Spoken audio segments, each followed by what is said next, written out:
Le 18 juin 1429, l'air sur les plaines du Gâtinais, près du hameau de Patay, était lourd et humide, chargé de la promesse d'un orage qui n'éclaterait jamais dans le ciel, mais bien sur le terreau de la France.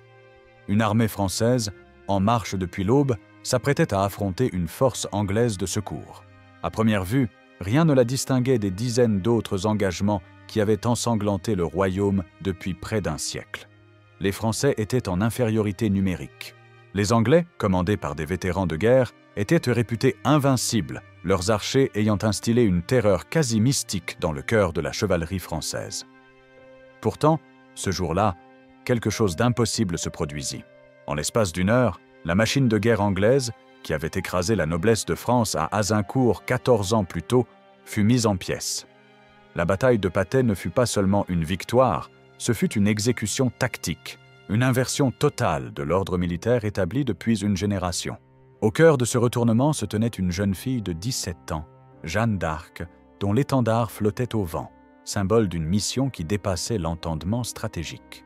Patay est l'histoire de cette victoire éclair, le moment où la France a cessé de subir pour frapper, vengeant l'humiliation d'Azincourt et rouvrant les portes de son propre destin. Pour saisir la portée de ce qui se joua à Patay, il faut d'abord comprendre la profondeur du désespoir français. Il faut se replonger dans la boue et le sang de la bataille d'Azincourt, le 25 octobre 1415. Ce jour-là, le roi Henri V d'Angleterre, à la tête d'une armée épuisée par la maladie et une longue marche, se retrouva bloqué par une armée française massivement supérieure en nombre. Femme des Tomes, les chroniques de l'époque parlent de 5 voire 6 Français pour un Anglais. La noblesse française, fière et arrogante, se pressait sur le champ de bataille, convaincue d'une victoire facile et désireuse de se couvrir de gloire et de rançon. Le champ de bataille, un étroit chemin bordé de 2 forêts, était détrempé par une pluie torrentielle. La boue, épaisse et collante, allait devenir le premier et le plus meurtrier des ennemis de la France. Sous les commandements de leurs nobles, les chevaliers français en armure lourde chargèrent en avant. Mais dans cette boue, leur avance se transforma en un chaos glissant. Les chevaux s'embourburent, projetant leurs cavaliers à terre, où ils s'enfonçaient, immobilisés, incapables de se relever sous le poids de leur armure. C'était alors que le véritable fléau anglais entra en action, les archers.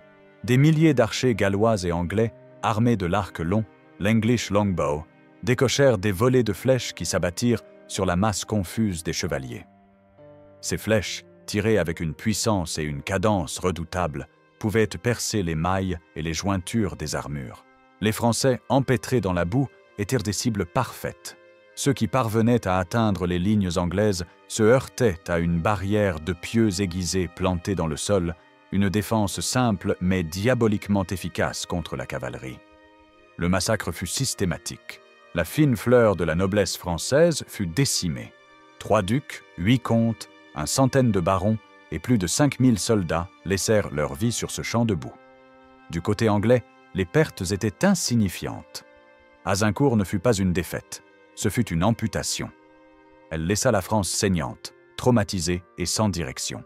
La conséquence politique fut aussi dévastatrice que le désastre militaire. Le roi de France, Charles VI, souffrait de crises de démence depuis des années, laissant le pouvoir aux mains de factions rivales. Les Armagnacs, partisans du dauphin, et les Bourguignons, alliés objectifs des Anglais.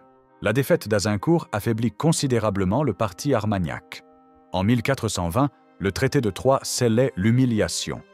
Rédigé sous la contrainte, il déshéritait le dauphin Charles, le fils du roi, et faisait d'Henri V d'Angleterre l'héritier du trône de France. Le dauphin était désormais un roi sans royaume, un proscrit qui se réfugia au sud de la Loire, la dernière frontière de la France libre. La mort de Charles VI et d'Henri V en 1422, à quelques mois d'intervalle, ne changea rien à la situation. Le trône de France revenait désormais à un bébé, Henri VI, roi d'Angleterre et de France, tandis que le dauphin Charles, surnommé le roi de Bourges, tenait une cour misérable et semblait n'avoir plus aucun avenir. L'Angleterre, avec son allié bourguignon, contrôlait Paris et le nord du royaume, ainsi que toute la côte normande jusqu'à la frontière de la Gascogne. La France semblait vaincue. C'est dans ce contexte de fin du monde qu'une voix se fit entendre, non dans les salons du pouvoir, mais dans le petit village lorrain de Domrémy. Jeanne, une fille de paysanne, né vers 1412, affirmait entendre depuis l'âge de 13 ans des voix. Celles de l'archange Michel, de sainte Catherine et de sainte Marguerite. Ces voix, disait-elle, lui avaient donné une mission claire et terrifiante: chasser les Anglais de France et conduire le dauphin Charles à Reims pour qu'il y soit sacré roi. Une telle affirmation relevait de la folie ou de l'hérésie. Pourtant, la détermination de la jeune fille était telle qu'elle parvint à convaincre le capitaine de la forteresse de Vaucouleurs, Robert de Baudricourt. Après un premier refus, il lui fournit une petite escorte pour la périlleux voyage jusqu'à la cour du dauphin, à Chinon. Le voyage de plus de 500 km à travers des territoires hostiles fut une première épreuve. Arrivée en février 1429, Jeanne dut encore faire face à la méfiance des conseillers du dauphin, qui la soumirent à un interrogatoire en règle à Poitiers. Des théologiens et des docteurs en droit canon l'examinèrent pendant des semaines, cherchant la faille, le signe d'une supercherie. Ils la testèrent sur sa foi, sa virginité, ses intentions. Mais Jeanne resta inébranlable, simple et directe dans ses réponses. Sa légitimité aux yeux du dauphin fut scellée lors d'une entrevue privée. Selon les chroniques, Jeanne révéla à Charles un secret que seul Dieu, ou lui, pouvait connaître. La nature exacte de ce secret reste un débat historique. S'agissait-il d'une prière que le dauphin avait faite, d'un détail sur sa conception illégitime qu'il cachait, ou d'une révélation sur les intentions de ses ennemis? Peu importe. L'effet fut foudroyant. Le dauphin, jusqu'alors indécis et dépressif, vit en elle un signe divin. Il lui fit forger une armure, lui conféra un étendard blanc frappé du Christ en croix et des fleurs de lys, et la plaça à la tête d'une armée de secours destinée à Orléans. La jeune bergère était devenue chef de guerre. Orléans était la clé de tout. Depuis octobre 1428, la ville était assiégée par les Anglais et leurs alliés bourguignons. Si Orléans tombait, la route du sud de la France était grande ouverte. La ville, défendue par des vétérans comme Jean de Dunois, le bâtard d'Orléans, résistait vaillamment, mais l'épuisement et le famine se faisaient sentir. Les Anglais avaient de construire une série de fortifications, les bastilles, qui ceinturaient la ville et l'étouffaient. Jeanne arriva à Orléans le soir du 29 avril 1429, entrant dans la ville par la rive gauche de la Loire. Son entrée fut un électrochoc. Pour la population assiégée et les soldats démoralisés, sa présence était un miracle. Elle apportait avec elle une énergie nouvelle, une foi inébranlable en la victoire. Le 4 mai, elle mena l'assaut contre la plus redoutable des bastilles anglaises, le fort des Tourelles, qui gardait le pont le plus au sud. Au cours de la bataille, une flèche d'arbalète transperça son épaule, entre le cou et la poitrine. On la retira du combat, mais elle revint peu après, son étendard à la main, galvanisant les troupes qui prirent le fort. Le lendemain, les Anglais, abasourdis par cette ténacité, se retirèrent de leurs autres positions sur la rive sud. Le 7 mai, Jeanne se porta à l'attaque des bastilles sur la rive droite. Elle refusa de se reposer, disant qu'il fallait employer tout le jour à ouvrage. Elle mena l'assaut contre la bastille Saint-Loup, qui fut prise. Puis, ce fut le tour de la bastille des Augustins. Le soir venu, les troupes françaises étaient épuisées, mais Jeanne insistait pour continuer. Le 8 mai, au matin, les dernières troupes anglaises rassemblées sur la rive droite, voyant leurs fortifications tomber les unes après les autres et face à une armée française enragée, décidèrent de lever le siège. Ils se retirèrent en bon ordre vers leur base du nord. La levée du siège d'Orléans fut une victoire retentissante. C'était la première grande défaite anglaise sur le sol français depuis des décennies. Le moral de la France venait de basculer. L'inexorable avancée anglaise venait de s'arrêter net. Après Orléans, Jeanne ne voulait pas s'attarder. Son objectif restait Reims. Les commandants français, plus prudents, pensèrent d'abord nettoyer la vallée de la Loire des poches de résistance anglaise. Jeanne accepta, mais avec une impatience visible. La campagne qui s'ensuivit fut une démonstration de vitesse et d'efficacité militaire. Le 11 juin, l'armée française se mit en marche vers Jargeau, une ville forte sur la Loire tenue par les Anglais. Le 12 juin, après une intense canonnade et un assaut mené par Jeanne et Alençon, la ville fut prise. Le comte de Suffolk, le commandant anglais, fut capturé. 3 jours plus tard, le 15 juin, les Français s'attaquaient à Meung-sur-Loire. La ville fut prise en une journée, les Anglais se retirant dans leur château fort, qui fut laissé pour compte pour ne pas ralentir l'offensive.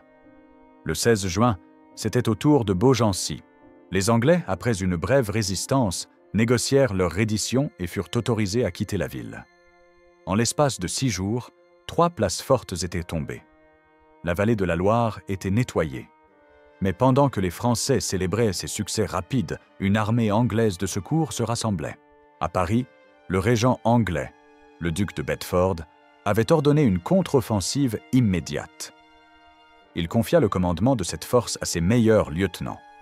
Sir John Fastolfe, un commandant expérimenté et prudent, et Sir John Talbot, un chevalier d'une bravoure et d'une agressivité légendaires. L'armée, forte d'environ 5000 hommes, dont un contingent considérable d'archers, quitta Paris avec pour mission de briser l'élan français et de rétablir la situation sur la Loire. Le 17 juin, alors que les Français étaient encore à Beaugency, des éclaireurs apportèrent la nouvelle. L'armée de secours anglaise approchait. Fastolfe et Talbot avaient traversé l'Yonne et se dirigeaient vers Orléans. Un conseil de guerre fut tenu dans l'urgence. Certains capitaines français, comme le connétable de Richmond, suggérèrent la prudence. L'armée anglaise était puissante et il fallait éviter une bataille rangée en terrain découvert où les archers pourraient déployer toute leur puissance. Mais Jeanne s'opposa à cette tactique. Elle sentait l'élan, elle sentait que la Providence était avec eux. Attendre, selon elle, était donner à l'ennemi le temps de se préparer et de choisir le terrain. Elle exigea que l'armée se mette en marche immédiatement pour aller au-devant des Anglais et les surprendre. Son énergie et sa foi communicative emportèrent la décision. Dans la soirée du 17 juin, l'armée française quitta Beaugency et marcha vers le nord, en direction de Patay. Le matin du 18 juin, une scène quasi comique mais aux conséquences dramatiques se produisit. L'avant-garde française, commandée par des capitaines de cavalerie rapides et impétueux comme Pothon de Xaintrailles et La Hire, chevauchait en tête. Soudain, un cerf, effrayé par leur approche, s'élança à travers champs et traversa la route de l'armée anglaise qui avançait en ordre dispersé. Le bruit occasionné par les soldats anglais pour tenter de capturer l'animal alerta les éclaireurs français. Ceux-ci se portèrent en avant et découvrirent une scène inespérée. L'armée anglaise était là, mais dans une position de vulnérabilité extrême. Fastolfe, pensant être encore loin des Français, avait laissé son armée s'installer pour une halte. Les archers, qui constituaient le nerf de la guerre et qui devaient normalement être en avant-garde pour planter leurs pieux, se trouvaient à l'arrière-garde, occupés à faire halte et à décharger le matériel. L'infanterie et la cavalerie étaient en tête, mais sans aucune formation de combat établie. L'effet de surprise était total et absolu. Un messager galopa à toute bride vers le corps principal de l'armée française pour informer le duc d'Alençon et Jeanne de la situation. Jeanne s'écria « En nom de Dieu, nous les aurons !» L'ordre fut donné de charger immédiatement, sans attendre le reste de l'armée. La cavalerie française, environ 1500 hommes d'armes, s'élança.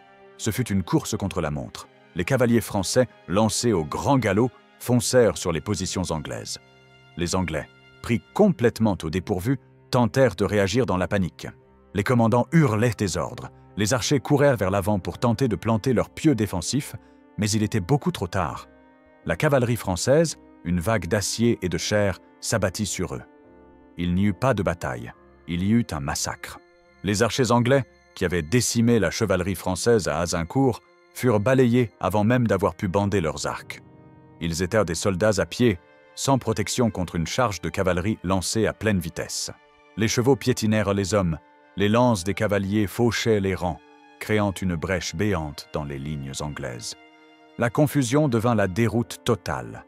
Les soldats anglais, encerclés et surpris, n'offrirent que peu de résistance organisée. Certains tentèrent de fuir, mais la cavalerie française les pourchassait sans relâche.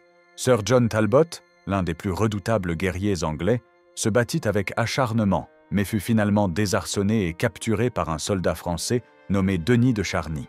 Sir John Fastolfe, plus prudent, parvint à s'enfuir avec une petite escorte. Mais sa fuite lui valut plus tard d'être accusé de lâcheté, bien qu'il ait été formellement disculpé par un conseil de guerre. La bataille dura moins d'1 heure. En quelques minutes, le sort de l'engagement fut scellé. Les pertes anglaises furent effroyables. Plus de 2000 hommes tués et des centaines de prisonniers de marque, dont Talbot. Toute leur artillerie et leurs bagages furent capturés. Du côté français, les pertes étaient ridiculement faibles, une demi-douzaine de tués au grand maximum. C'était une victoire aussi totale qu'inattendue. Pendant l'assaut, Jeanne d'Arc, fidèle à son habitude, ne se trouvait pas sur la ligne de front. Elle suivait avec le corps principal de l'armée, son étendard déployé.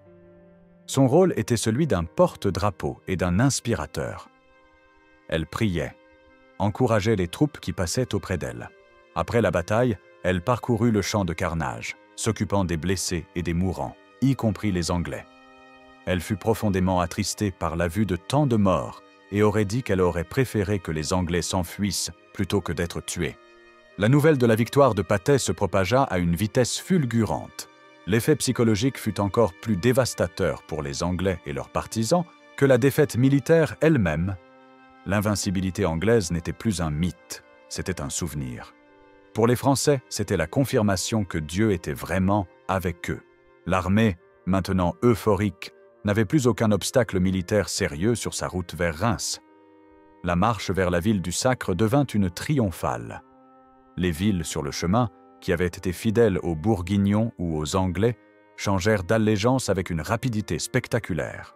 Le 29 juin, l'armée française arrivait devant Auxerre.